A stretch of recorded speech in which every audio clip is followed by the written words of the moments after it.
بنی اسرائیل آیت 51۔ اعوذ باللہ من الشیطان الرجیم او خلقا مما یکبر فی صدورکم فسیقولون من یعیدنا قل الذی فطرکم اول مرہ فسينغضون إليك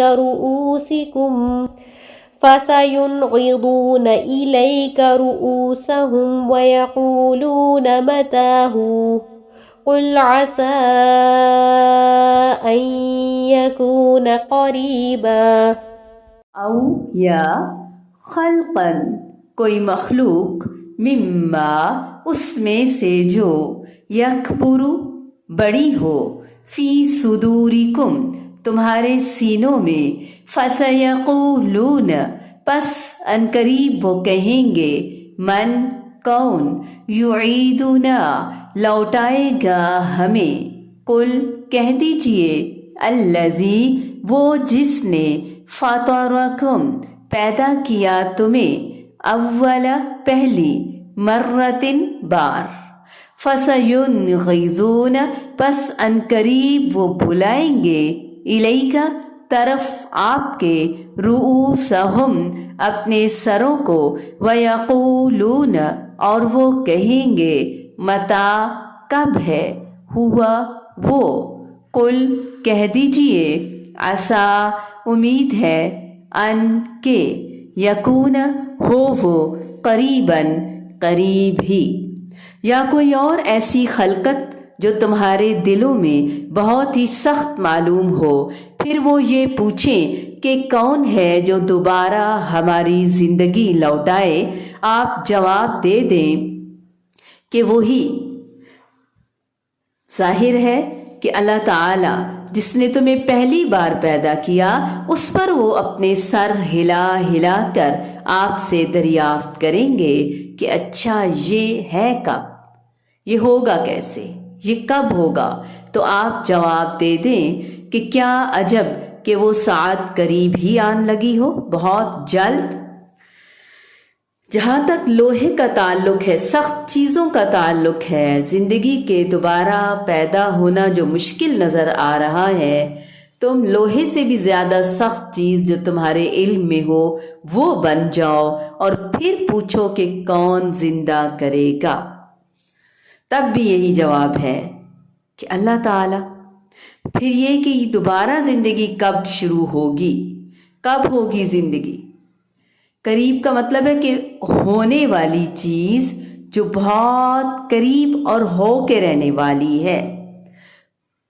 کل ما ہوا،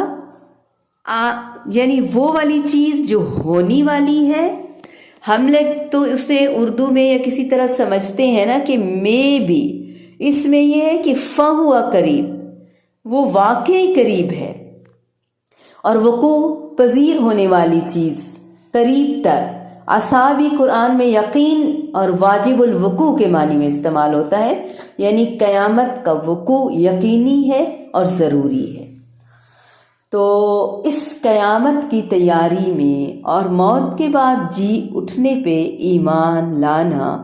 مٹی ہو کر ریزہ ریزہ ہو کر اٹھنا، مٹی میں تو پھر بھی نباتات کی صورت میں زندگی کے آثار نظر آ جاتے ہیں، تم کوئی ایسی چیز بن کر دیکھ لو جو کسی طرح بھی زندگی قبول نہ کر سکتی ہو، پتھر، لوہا یا کوئی بھی مخلوق جس کا زندہ ہونا تمہارے دلوں میں ان سے بھی بڑی بات ہے، پھر بھی اللہ تعالیٰ تمہیں دوبارہ زندہ کر کے اٹھا لے گا۔ قل الذی فطرکم اول مرہ، جس نے تمہیں پہلی بار پیدا کیا وہی تمہیں دوبارہ زندہ کرے گا، کیونکہ پہلی بار کسی چیز، جبکہ اس کے لیے پہلی اور دوسری مرتبہ پیدا کرنا، پہلی بار پیدا کرنا آسان ہے، زیادہ مشکل ہے، پہلی بار پیدا کرنا بہت مشکل ہے، دوسری بار پیدا کرنا آسان ہے، کیونکہ اب تو اسے پتہ چل گیا نا، کامن سینس کی بات ہے۔ پھر اس کے لیے کیا مشکل ہے کہ تمہیں دوبارہ بار بار، پہلی بار، دوسری بار، تیسری بار، جیسا اس کا دل چاہے، اس کے لیے پہلی اور دوسری مرتبہ پیدا کرنا دونوں یکساں ہیں، سمجھنے کی بات ہے۔ پھر اس پہ تعجب کرنا، مذاق اڑانا، سر ہلا ہلا کے، یعنی لاجواب ہو کر پوچھیں گے اچھا تو وہ قیامت کب ہوگی؟ کہہ دیجئے کہ جب اس کا آنا یقینی ہے تو تمہارا یہ سوال بیکار ہے۔ جب اس نے آ کر ہی رہنا ہے تو چاہے وہ کتنی دور ہو اسے قریب ہی سمجھو اور اپنی نجات کی فکر کرو۔ اس کی مثال اس نالائق طالب علم کی ہے جسے معلوم ہو کہ امتحان لازمی ہونا ہے مگر وہ اس کا ہونا اس کے لیے تسلیم نہ کر رہا ہو یا اس کے لیے وہ تیاری نہ کر رہا ہو، اس کے منعقد ہونے کی تاریخ معلوم نہیں یا اس لیے کہ وہ ابھی فوراً کیوں منعقد نہیں ہو رہا، ظاہر ہے یہ سراسر حماقت ہے۔ أو خلقا مما يكبر في صدوركم فسيقولون من يعيدنا قل الذي فطركم أول مرة فسينغضون إليك رؤوسهم ويقولون متى هو قل عسى أن